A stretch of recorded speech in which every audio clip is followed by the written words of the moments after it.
Now, ladies and gentlemen, on behalf of Nairobi Securities Exchange Board of Directors and Management, it is indeed my pleasure to see so many captains of industry for our inaugural NSE listing breakfast today morning. My name is Wedera Mwai. I am the head of brand and corporate affairs at the Nairobi Securities Exchange. I would like to start off by warmly welcoming our new chairman, Mr. Sam Kimani, and also the chief executive of Jamii Bora Bank to say a few words. Welcome, Sam.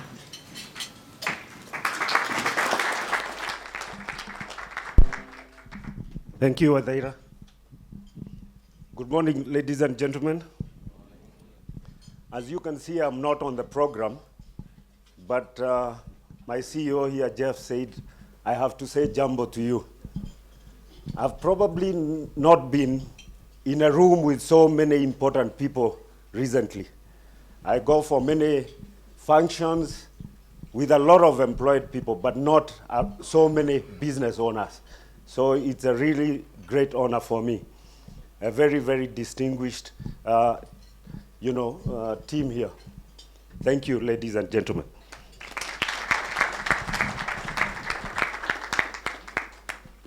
Thank you very much, Sam. I would now like to introduce you to our master of ceremony and moderator for the day. She needs no introduction, unlike myself, to most of you today, because she is a leading media personality for the past 15 years. And through Arimas Media, she oversees production of quality programming like Africa Leadership Dialogue Series and the Great Debaters Contest. She's a recipient of numerous awards, including being recognized as one of the 60 most influential Africa women in the world by Women in Enterprise, Forbes magazine top 20 young women in Africa, young global leader by the World Economic Forum, and is an alumni of the Harvard Kennedy School and the Oxford University Said Business School. It's quite a lot. Her newest venture is an exciting partnership with the NSE targeting the capital market sector, of which she will be telling us more about today. Ladies and gentlemen, Ms. Julie Gishuru. Good morning, ladies and gentlemen. It's a full house, and it's great to see so many faces here this morning. We hope to have a very robust conversation. As part of Africa Leadership Dialogues, for me, it's really fascinating to see the opportunity on the continent. But it's really disappointing to see that we seem to struggle when it comes to scaling up. Yes or no?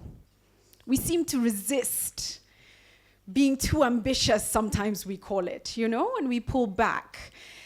I think it tends to be a problem. And this morning, we really want to explore. We want to open our minds and see what the possibilities are. Let's have a robust conversation. We'll hear the presentations, and then we go into a panel session. Starting us off this morning, we're asking, what is the importance of capital markets in a country's economy and what incentives exist? And to take us through that, let's give a very warm welcome to the CEO of the Capital Markets Authority, Paul Muthaura. Asante.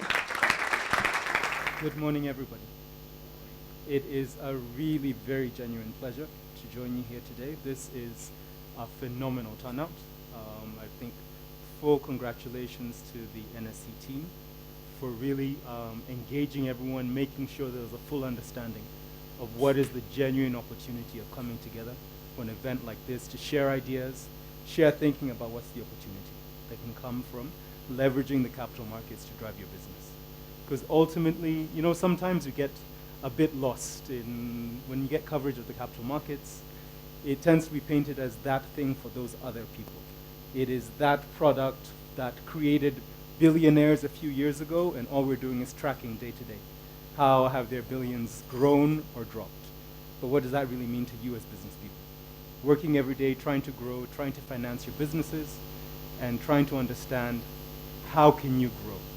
When you look at the reality of interest rates on banks at over 20%, you start wondering, what is the fundamental business I'm running that's going to deliver returns that are going to be able to service that kind of cost of money? Thank you all very, very much.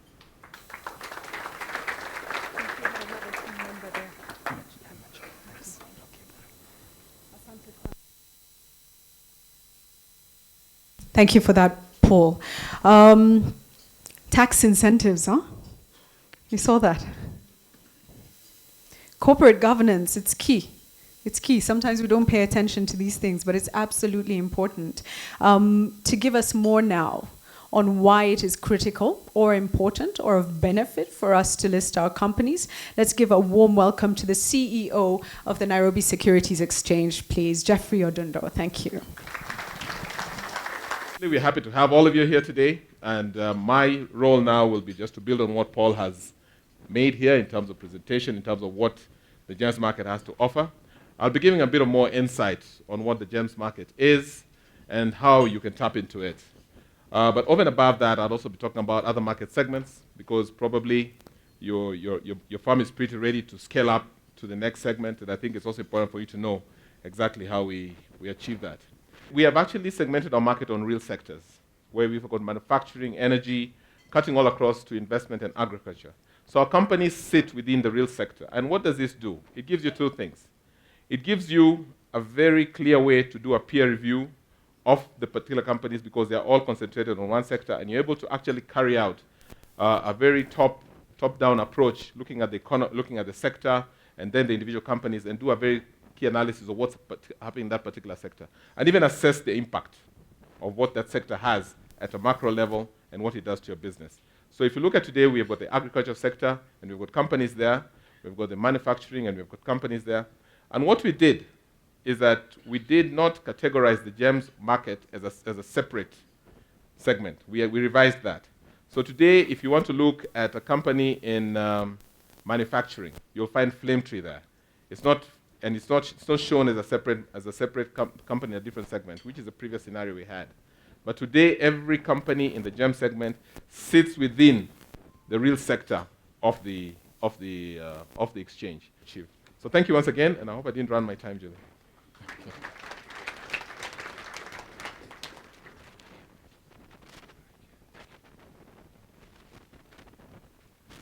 Edward, do come up. Ladies and gentlemen, next we're going to hear from Edward Burbage. Is that correct? Very good, yeah. Yes, oh, excellent. If there's a requirement to raise capital, what we've done with our clients twice in the past is to do a private placing, okay? Just immediately prior to a listing by introduction. It is the fact that that company is coming to market for the listing that makes the placing achievable in reality, okay? I think somebody mentioned it before, raising money from institutions and high net worth for a private business that has no intention to list is extremely difficult. I don't think there's much doubt about that. So the fact that the company is in the process of listing and just about to list makes that private placing possible. You can, on GEMS or on the other markets, also do an open offer. The advantages of that are that you can approach more than 100 shareholders. The disadvantage is that it's more expensive and it requires a full CMA approval, which takes considerably less experience for you. Thank you. And just to remind everyone, a lot of the nomads are on this side of the room. I will ask you during the networking session, please make your way down here, because we have a lot of participants on this other side of the room as well. Thank you so much, Edward, for that. Please, let's give him a round of applause. Next, we shall welcome Cairo Duo from Viva Africa. He's a consulting partner. He's going to take us through an overview of the tax laws, the tax issues, the incentives. To understand the tax position, the capital markets, what the revenue authority is actually doing, and what the government is actually doing. So the first question I have, which you don't have to answer, is how many of us actually believe that tax is confiscatory in nature? Nobody. Good.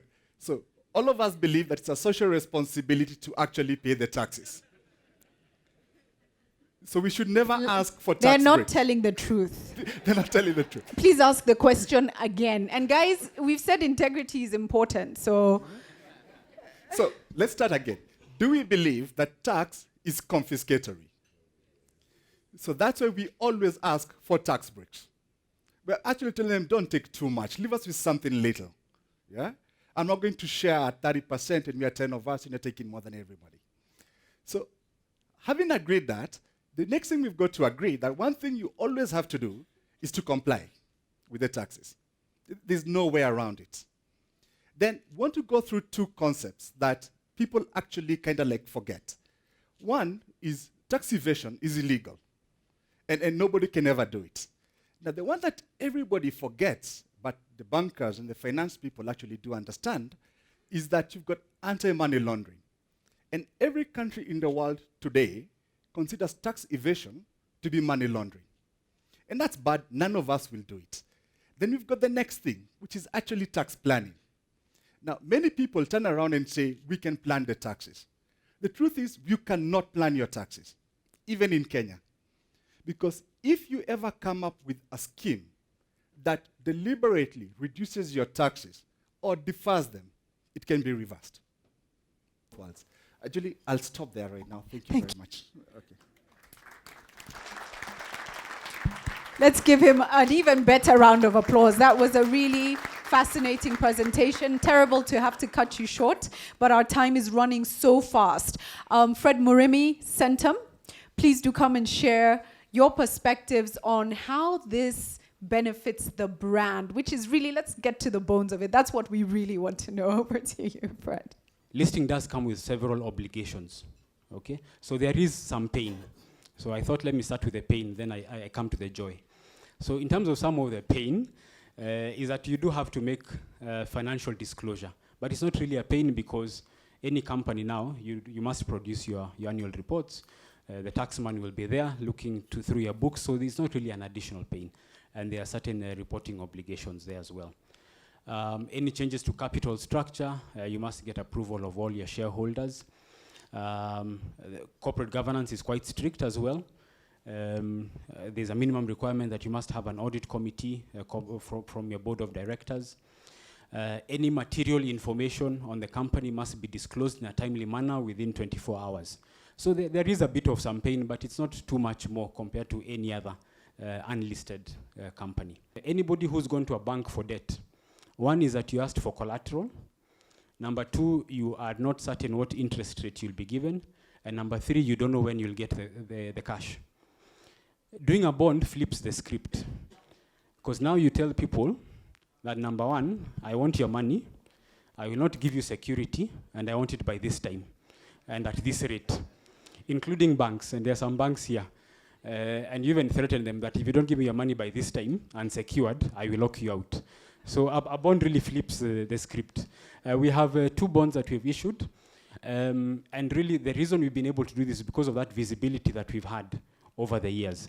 So it's a name that's known. And any investor that we go to, because they know us, and because they know we are around, because our affairs have been in the public, they know how we are governed, they're very comfortable actually being able to give us their cash. The last bond we issued, that was last year, the fixed rate was 13%, and we raised it at a point of great uncertainty in the market. The interest rates were speculating to be rising, but we were still able to bring in the cash. And indeed, interest rates moved up, and currently, I think the last 5-year debt closed at 14.3%. So we're actually now borrowing at cheaper than the government of Kenya, which would only be possible because we are listing it. So in summary, I think that is the end, is that there are real tangible benefits from being listed. Thank you very much. Thank you very much, Fred. Last but not least, we're very happy to welcome up for a perspective from media practitioners on what value this brings your company. What's the public perception of listed companies? Let's give a warm welcome to Nation Media Group CEO, Joe Mugenda. Thank you. I don't know whether it's working. Good morning, everybody. As far as the press is concerned, or the media is concerned, we are very firm believers that a free press helps improve the quality of life. it improves the democracy, it gives people a voice. We also believe that free press helps improve the economy. And what are some of the values that we as a media house stick by, insist on? We become very unpopular because of sticking by these things. One is independence. We will tell the story as we see it, and we try to ensure that it's balanced. That means taking into consideration. But very, very importantly, it must be based on facts. We've got to check our stories and ensure that we are credible. And all this is all about ensuring that what is of interest to the public gets reported. I'll keep it at that. It's as simple as that. Thank you, Joe. Although I think you've petrified everyone. I'll ask you to take a seat, please. Can I ask all the speakers, please, to take a seat? Jeff as well, please do come up.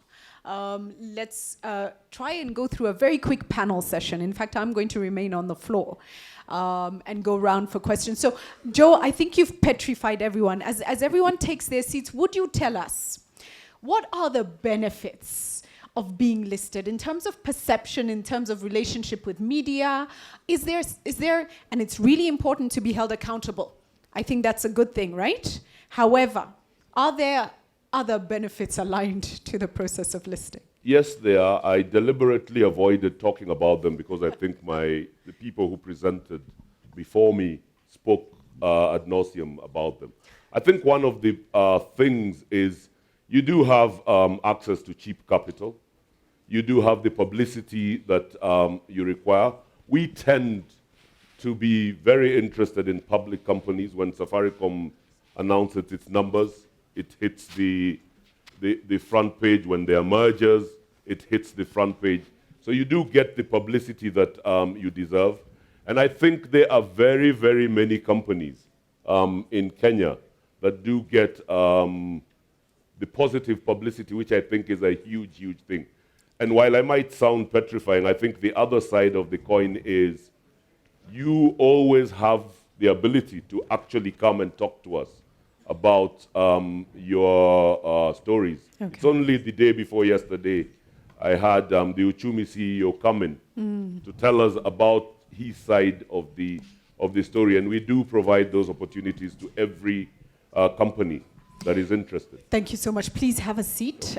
Do take your seat right in the middle, if you would, Joe. I'm going to take it straight to the floor because we're running short on time and we really want to. I seen Joki's hand up.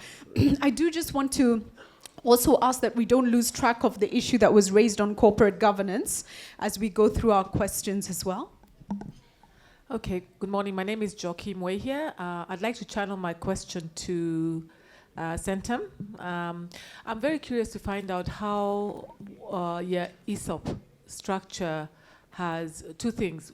One is, what are the challenges you faced with it, and what are some of the achievements around that? I'd like to also channel a similar question to maybe the Nairobi Stock Exchange CEO with regard to a similar question towards the 5 companies that have been listed. What kind of challenges, if you know of any, they have faced and achievements they have had with regard to their ESOP? Thanks.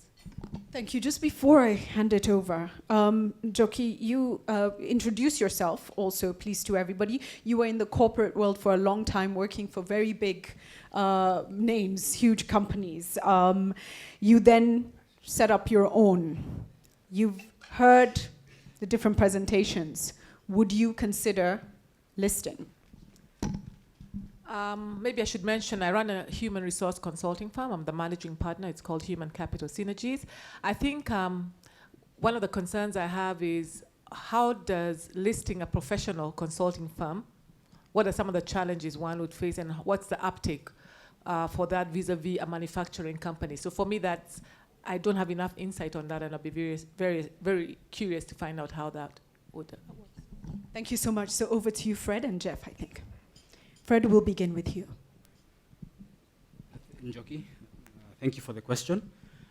So for Centum, we do not have the formal ESOP scheme, as was explained earlier.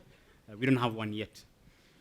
We do, however, have a different scheme, a performance management incentive scheme, that very closely aligns employees with the value that is going to be created for shareholders. Having said that, we do, however, encourage our own employees to pick up the shares from the market. And because the employees know the value that they are creating, a lot of the employees have very happily been able to go into the stock exchange and get shares of the company that they work for. And it is indeed a very good opportunity for employees to be working in a company that they own, because then that very closely aligns the employees who are creating value for shareholders with the shareholders. Thank you so much. Jeff, please. Thank you, Jackie.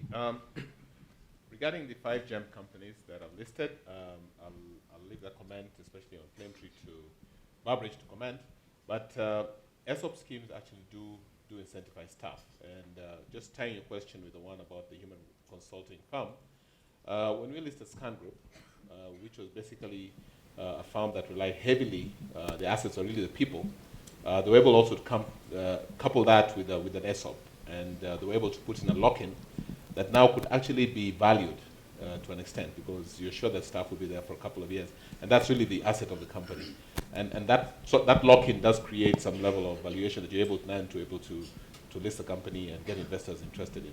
So the ESOP doesn't carry that. It does incentivize staff. And maybe Barbridge can comment on how the Claimtree Group has taken that. Please do go ahead. Sure. I prefer that one, actually.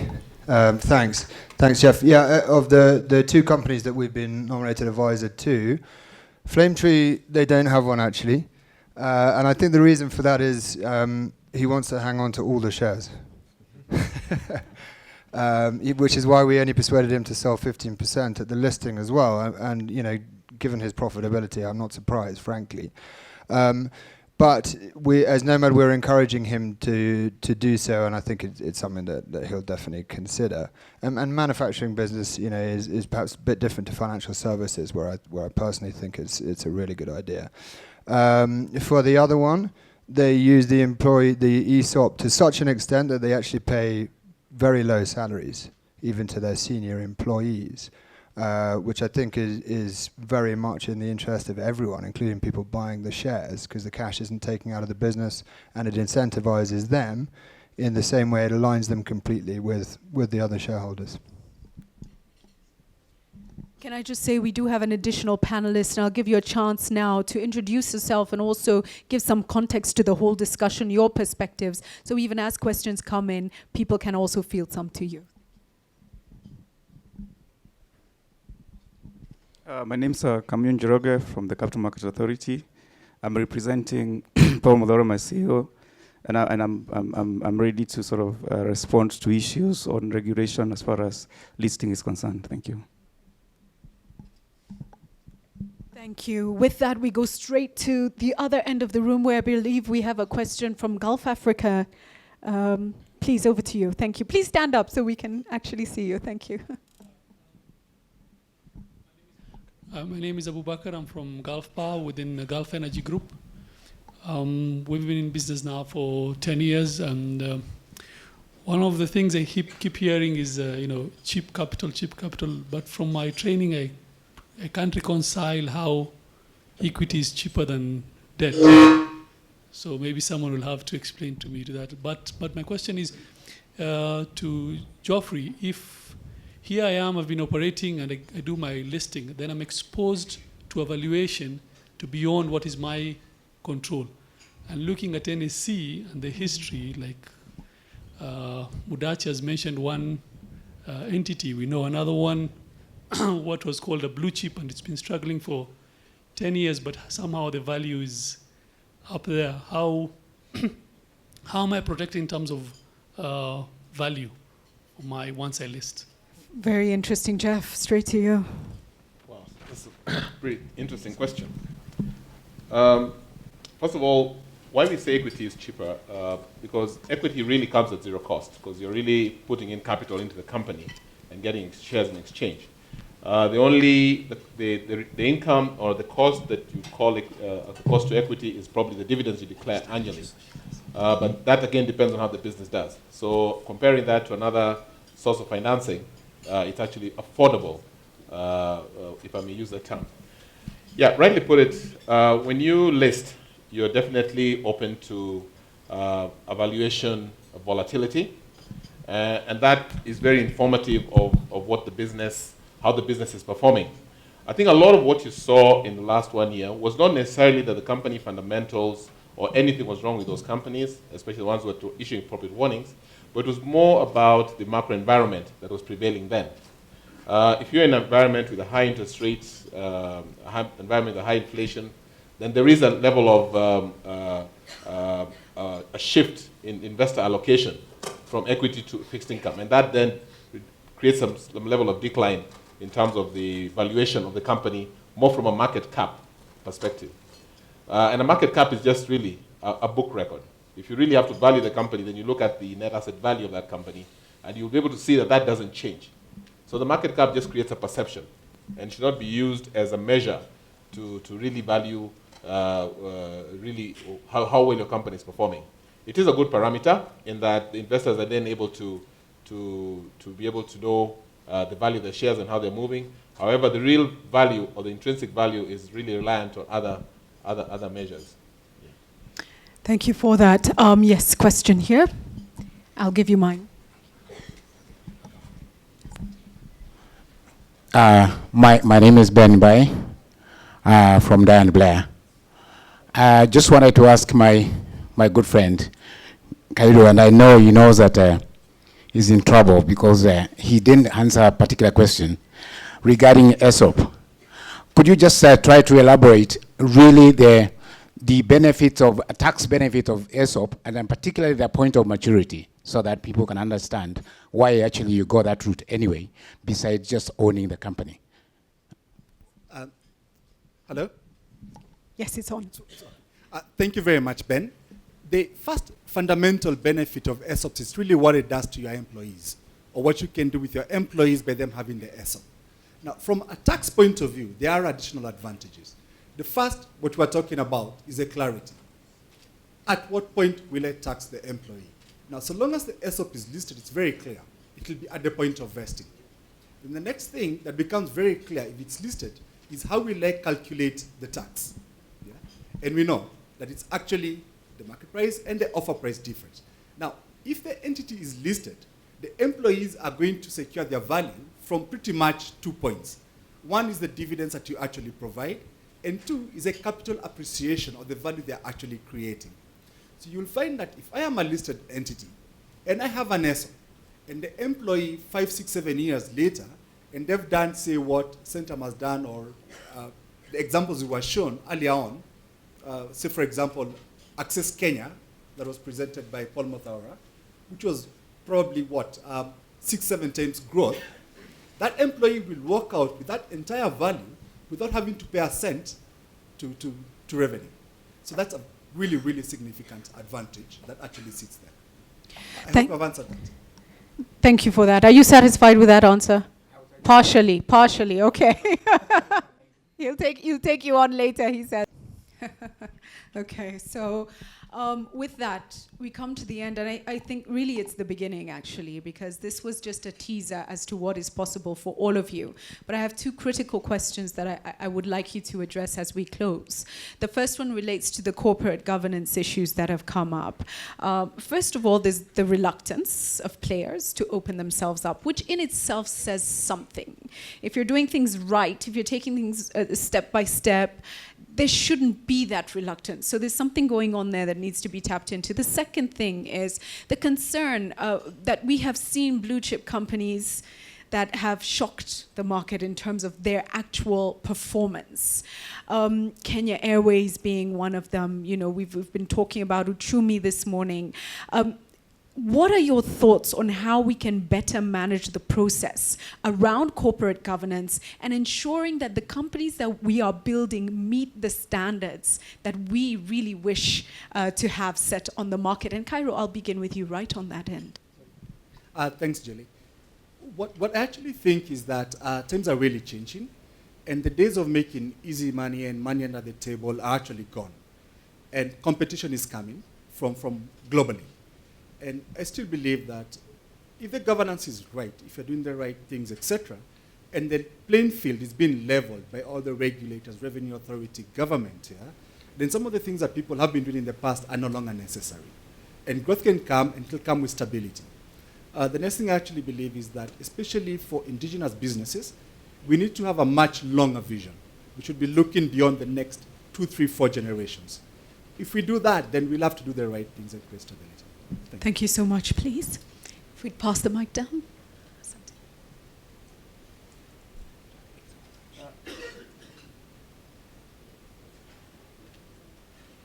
Thank you very much. I think what I just want to indicate is that I think the case of Uchumi, the case of Kenya Airways, and other cases, I think underlines, a case for corporate governance. And I think that's why you're seeing a lot of reforms around that area, introduction of the corporate governance code. We currently, before we were talking about certain things that you needed to comply with. Currently, we're talking about you either comply or explain, so that there's a window around which you can actually ensure that at the end of the day, you observe corporate governance requirement. So I think it's a good thing. It's a double-edged sword. We have had a number of issues that we're not happy about within the industry, but I think they are bringing to the fore the need for corporate governance within the country. Thank you.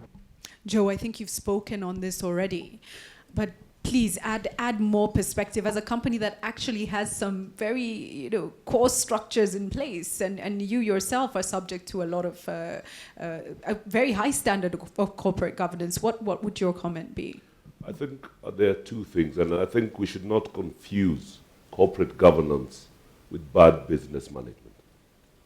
I think there is a huge difference. You can have every single follow every rule, but if you've got a bad business strategy, let's not blame corporate governance. And I think that distinction must be made, because there are many companies that I've seen that are accused, this is from my perspective, of bad corporate governance, and the issue is not that anybody has defrauded the company, they just got it wrong and the competitor moved. So I think we need to be very, very circumspect about those two things. Thank you. Good point. Edward, please. On corporate governance, I think it's. I think that the new guidelines that have been put in place are not. Not too difficult, not too restrictive. I think they're about right, to be honest. We've presented them to 2 of our clients at their board meetings to explain what the responsibilities are. And I think maybe for some there's a transition period where there's a chairman who owns shares, etc. But I don't think that the reaction is bad at all, and I think they make a lot of sense, actually. Thank you. Jeff? I look at this in 2 ways from the NSE perspective. One, we look at the issue of sustainability. Today, investors are not only looking for the financial returns, but also looking at how can your business be sustained. Now, core to that has been the issue of corporate governance and your financial reporting and how you do it. So a lot of firms today, a lot of investors are looking at how well is your business set up to continue remaining there for the future. And that's where sustainability comes in. So I think, and you see that getting credence. A lot of institutions are now doing sustainability reporting, and that informs the investor that this company is actually going to be there for the future. So that should be embraced. The second issue is the will. When I set up a business, I would want it to succeed. And I must put together structures and a business model that will ensure that it succeeds. Let me give an example of NBV. NBV for a long time was a small company of 2 Asian partners, but what they have done is that they've actually done a private placement and brought on board 3 independent directors who have actually been experienced in the industry. And that was deliberate, because they would like to scale up to eventually become a manufacturing company. So the will has to be there, the will from the issuer has to be there for a company to succeed, and just getting the business model together. Because business will go through cycles. It's just how then do you get out of it. Fred? Thank you, Julie. I think I'll just say three things. One, I don't know whether it's an issue of culture. We are very secretive. We're very secretive. So you'll find a gentleman has his things he's doing, and when he passes on, nobody knows what he had, where he was invested, where he used to collect rent from. How many wives he had? How many wives he had. And there are a number of lawyers in this town who are enjoying the benefits of the secrecy of some of their clients. So I think there's a cultural issue, perhaps, that we need to consider. Secondly, for us, corporate governance is about how our resources are managed on behalf of shareholders to grow those resources. So for us, corporate governance is all these elements of getting in a board, reporting, disclosures, are all geared towards ensuring that we're managing our resources for growth, for the benefit of shareholders. And I think there's very few business owners who would not want to see their businesses grow. So if we could embrace these corporate governance practices with a view of the effective management of resources for growth, I think each of the businesses would be far much better than being a secretive entity. Thirdly is there's a lot more opportunity from opening up your business to outsiders. What one person can do with their limited resources will only take a business so far. But if one opens up their business to other outsiders, to other investors, for other funds to come in, there's so much more room for growth. Again, culture. Maybe it's about breaking the corner shop kiosk kind of mentality that so many people seem to embrace. My final question to each of you. For everyone sitting here, they've taken different things of interest and of concern to their particular businesses. They may not have made a decision. There's an African proverb I love on Africa Leadership Dialogues. We always close with a proverb. And this one for me is so critical. It's an Ashanti proverb, and it goes, "By the time the fool has learned the game, the players have dispersed." Right? And none of us wants to be the fool. So if you had one statement that you think embodies great wisdom that people can leave this room with today from you, what would that statement be? And of course, this is with respect to whether to list or not. Fred.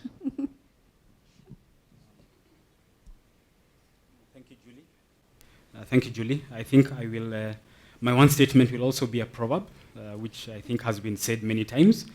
If you want to go fast, go alone. If you want to go far, go together. And I think the whole listing, the whole opening up your business is about going together, and it will take you much further. Excellent, excellent. Now I'll come to Cairo, please. Thanks, Julie. Not because you're all using proverbs, yeah? I think mine would be very simple, that you're not going to take it with you. So your business, you will leave it here, leave it properly. Wow, okay. Good one. Please, over to you. We're all passing, and the business doesn't come with us. Yeah. Okay, I'll not use a proverb. I'll just say that I see a lot of appetite, and we are ready as CMA to just hold your hand so that you're able to make money within the capital market industry. Asante sana. I'll quote my predecessor. He said, if you want to show me a country without multinationals, and I'll show you a poor one. I think it's very important that if we expect to grow, we must tap onto the savings that people do make. And I think this listing thing is a great opportunity for the country to grow. So we must find ways of making sure that people do put their money in the bigger field, and so that we all stop owning individual matatus or individual chip shops. It must be a bigger play if we're going to grow. Thank you. Edward, please. I'm going to quote Warren Buffett, who most people know is one of the most successful investors in the world. And he said about the US, Wall Street is the only place in the world where people drive Rolls Royce to take advice from someone who takes the train to work. So I guess relating that to Nairobi and us here, come take advice, get good advice, and we don't charge that much. Thank you. Jeff. Okay, I'll just use these 2 minutes to pitch a bit. The NSE is really there for you. You've seen what we've done and a lot of what more we want to do. And working closely with us, we can demonstrate that we've learned from history, that we've seen successful organizations, we've seen people raise capital, we've seen wealth created, and really should not be the preserve of a few. But there's a lot of wealth that you can create. There are very many channels that you can create through the NSE. So do not fear. I think we are no longer in we are now a universe. Whether you're a private company, whether you're a listed company, you're still open to scrutiny. So it doesn't take any effort to avoid coming to the market. The market is there. It has great opportunity for you. Just bring the right model. And just to close also with a small saying, I think the biggest fear we have is the fear to act, right? The rest is all tenacity. Just take that decision, start the process. That's all I want you to take home. Start the process, take those contacts of those nomads, tell them, how can I make this the next big thing in the capital market?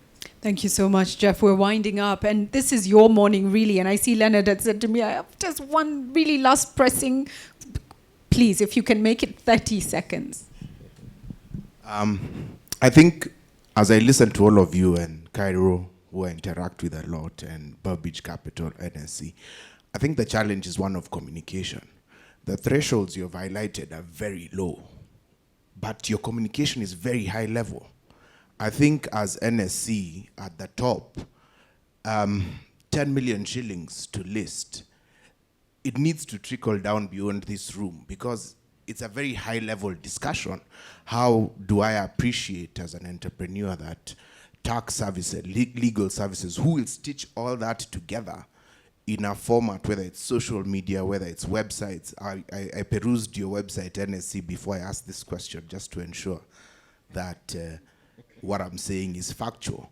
But how will the people who need this information get this information? With all due respect to Murimi, he can hire the talent that can tell him that there's option this, option that, option that. Most of us can't. And we need a simplified version of what you're saying that will enable us to go to a one-stop shop and tap into this. That leads me perfectly to my announcement this morning, actually, Leonard. Because we're very excited that Aramis Media Limited, producers of Africa Leadership Dialogues and Great Debaters Contest and a lot of other content, is partnering with the NSE to create the media studio at the NSE. And the feeling is very much the exact same feeling. We need to increase capacity, ensure that we are partnering with media houses to give them as much information as we can on the products, on the opportunities, on the services. Emma Kiba has been launched. So much is happening in this country, from TV stations to vernacular radio to print to online platforms. How do we get the messages across? And so let's watch a little bit of a video. It's just a little teaser to what will be happening with the NSE. Coming soon, the Nairobi Security Exchange Media Center. Information, reports, news, interviews, analysis, documentaries, and much more.